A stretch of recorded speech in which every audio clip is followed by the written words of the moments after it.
Hello everyone and welcome to my water deck profile of Thor Katana World, and this will probably be the last water deck profile I'll do. If not, I think this might actually be my only one. So um, yeah, I guess let's start with the buddy and the flag. The flag is obviously Katana World. I'll put that down for a second. And then the buddy is White Dragon Hermit Nana Seiri B. Its call cost is misprinted. It says put 2 water from the field into its soul and pay gauge, but in actuality, it is actually put 2 waters from the drop zone into a soul and pay gauge. When he is put on the field, your opponent can only have up to 2 gauge at most. As soon as they hit 3 or more, they have to lose gauge back down to 2. And at the beginning of each player's attack phase, if your opponent's gauge is 1 or less, you gain 2 life, draw a card, and all water for the turn get 10,000 power and defense, 1 critical and double attack. And at counter speed, at any time, you can drop a soul from Nanase to make your opponent lose a gauge. So, worst case, if your opponent is sticking with having 2 gauge to try to stop the enter battle phase effect that I just mentioned, you can at counter speed just reduce it to before going into battle phase. So, like at the end of their main phase, drop a soul from Nanase to get them down to 1 or less, and then it'll trigger its effect. And otherwise, then it has penetrate, soul guard, and counterattack. The counterattack is it's whatever. The penetrate is nice, but not super crazy.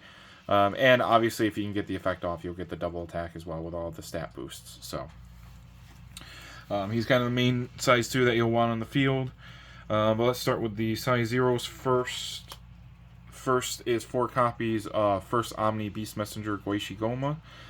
When he's on the field, any size 2 or greater Katana World monsters gauge cost is reduced by 1, so then Nanase becomes free. Pretty straightforward, nothing super crazy there. Next up is 4 copies of Premature Passing Bibi Kawazu. He's another size 2, and his 2 effects are when he enters the field from the hand, you can grab up to a total of 2 Skull Warriors or Waters from the deck and put them into drop. And his attacks can't be nullified when attacking alone. Because he is water, he does get the double attack, 10,000 power and defense, and 1 crit from Nanase's buff. Excuse me. And then also if he's attacking alone, it can't be nullified. So it's a pretty solid, guaranteed hit, but it's not a very impactful hit. But better than nothing, He kind of serves 3 purposes in the deck. First off, if you want to obviously get 2 waters in your drop for Nanase, easy setup.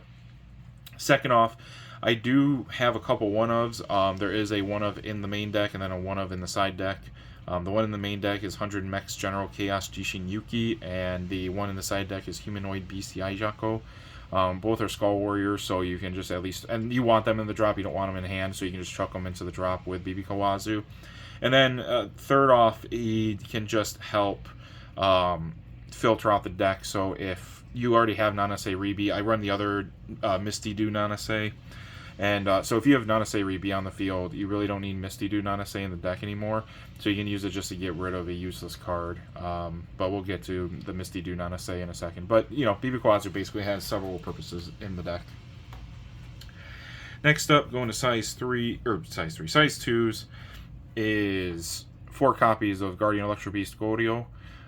Pretty straightforward. You can only call her once per turn, and when she enters the field, you check the top 3 cards of your deck, put 1 to your hand, and drop the rest. Easy way to get your drop zone set up. Easy consistency for the deck. The deck really does not have a lot of consistency, so anything you can grab from other archetypes like Electro Deities, you might as well grab. Keep in mind, you can grab literally any card of the 3, so no matter what you grab, you don't have to show your opponent what card you're grabbing. Just show that you're grabbing a card, but other than that, you don't have to tell your opponent what you're grabbing. And that's pretty much it. Yeah, she's just mainly consistency. And then next up is 4 copies of the buddy. White Dragon Hermit, Nanase Ribi. I've already kind of covered him, but yeah, just running 4 copies of him. Next up is just a consistency option.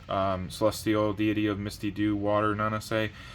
This was the Nanase after the original, before the Ribi, so this one's a little older.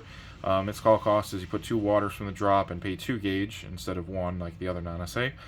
So a little more expensive. And when he's destroyed, you destroy a monster in your opponent's field, put a card from your opponent's gauge into the drop, and you gain a gauge as well. And he has double attack and Soul Guard. He's not the preferred one you want on the field. You want the Ribi Nanase. But sometimes you just have crap luck and you might not be able to find Ribi Nanase, so at least this is literally better than nothing. So, but once you have Ribi Nanase, the card is kind of dead in your hand. And you can just charge and draw it. Next, going into size 3s is Heavenly Vengeance Full Equipped Cannon. You pay 2 gauge and put the top card of your deck into a soul. When he's on the left or right, the Skull Warriors and Waters in the center are reduced by 2. And at counteract, you can destroy your Skull Warrior Water on the field other than himself, and if you do, you gain a gauge and a life. Keep in mind, Godio does not size reduce, so if you have Cannon on the field and you call Godio, unfortunately Cannon's got to go. So just make sure you call your cards right. You can call Godio first and then call Cannon, and then Godio goes away, and that's totally fine. But he's the only good size 3 water, so just kind of run him. And also, he has Penetrate and Soul Guard, and then keep in mind with Nanase's Ribi's effect of 10,000 power and defense and a crit and double attack. He becomes a 17, 3, 15 with Penetrate and double attack, so pretty solid guy in general. Next up is the one I mentioned, size 3, 100 Mex General Chaos Jishin Yuki. He costs 2 gauge to call. If you have an originally size 3 warrior or 100 demon on the field, his size is reduced by 3. So that means that if you have Cannon on the field, he's a size 3 skull warrior. So if you have Cannon on the field, Chaos Jishin Yuki also reduces. He also reduces himself technically. You can have 2 Chaos Jishin Yukis and they just both go down to 0. And then change of parts is during the turn you can put a monster from your field into the drop, and if you do, call a card from the drop by paying its call cost. You can only use change of parts once per turn, and he has double attack. Change of parts is mainly for a little bit of extra attacks where you can sacrifice your size 0, pay 2 gauge, whether it's Bibi Kawazu or Goichi Goma, and you can at least have another size 3 on the field with double attack. He doesn't get any of the effects of Nanase because obviously he's not water, but it's just a one of. If it happens, cool. If not, it's not the end of the world. Okay, next up is we're moving to the spells. So the first is the staple for water, Demon Wave Fresh Blood Nectar. Pretty easy tutor. Pay a gauge, and you can put a water monster from your deck to your hand, and then shuffle your deck, and you can cast one of it once per turn. You can grab Cannon, you can grab Nanase, you can even grab Bibi if you need to, but usually you'll either grab Nanase or Cannon, whichever one you're kind of missing. Just solid consistency card overall. Just run it at 4. There's no reason not to. Next up is Celestial Arts Returning Water. It's another water card. It's actually a Ninja Arts Demon Way water, so very ubiquitous as far as what decks it can go into. And you destroy a monster on the field, you gain a gauge, draw a card, and gain a life. Pretty straightforward. Helps with stopping Penetrate in the center, or if you do need to get a couple waters, you can destroy a water monster on your field and still gain a card back, gain some resources back, and then at least you got 2 waters between the card itself and whatever you destroy, whether it's maybe Bibi Kawazu, I'm assuming, presumably. But regardless, it's just a solid spell and one of the few good water spells for the deck. Next is 3 copies of Waterploy Kyokusui Noen. You can cast it when a monster on your field is destroyed, and you grab a water monster or a size 1 or less from the drop and add it back to your hand. So let's say Cannon or Nanase get destroyed. Usually you'll just cast this and you just re-grab it back from the drop. It's just a consistency card to get cards back from the drop once they die. 4 seemed like it kind of clogged the deck up too much from my experience, so that's why I just run it at 3. But yeah, pretty straightforward, pretty simple card. Next up, maybe a little unexpected, but we got 2 copies of Hiding Oni. You can just put a soul from a card on the field into the drop, and you gain a gauge and draw 2. The main purpose for this card is to drop a soul from either Cannon or Nanase, and you can gauge and draw 2. The deck is a little gauge hungry, so gaining a gauge from just dropping a soul is nice, and a little bit of extra draw. An alternative option, albeit I kind of don't like it as much because it does cost a gauge, is Demon Way Ake Shigure, where you can mill a little, you pay a gauge, mill a few cards, draw a card, and if I think you have I think it's 10 or more cards in drop. It might be 10 or 15. I can't remember, but it's a quick Google search, you can find it. But if you have considerable amount of cards in your drop, you can draw another. But I like Hiding Oni more just because of the, like I said, gauge gain. So, but it's a decent alternative option as well. Next is 4 copies of Art of Shadow Stitching. It's just an attack in all of the deck. This is, depending on whatever maybe your local meta is or whatever, you can always swap this out for something else. But you can only cast it during attack on an opponent's monster. By an opponent's monster, you pay a gauge, nullify the attack, and it can't stand for the turn. Yeah, not much to say. It's probably one of the best nulls for monsters, but keep in mind it does not work for weapons or items. So, yeah, pretty straightforward. Next up, because the deck is so hungry for gauge sometimes, I do run 4 copies of Clear Serenity. At counter speed, you just gain 3 gauge from your deck. You can play it on you or your opponent's turn if you have a few copies, but yeah, just because the deck is very gauge heavy. So run 4 copies of Clear Serenity.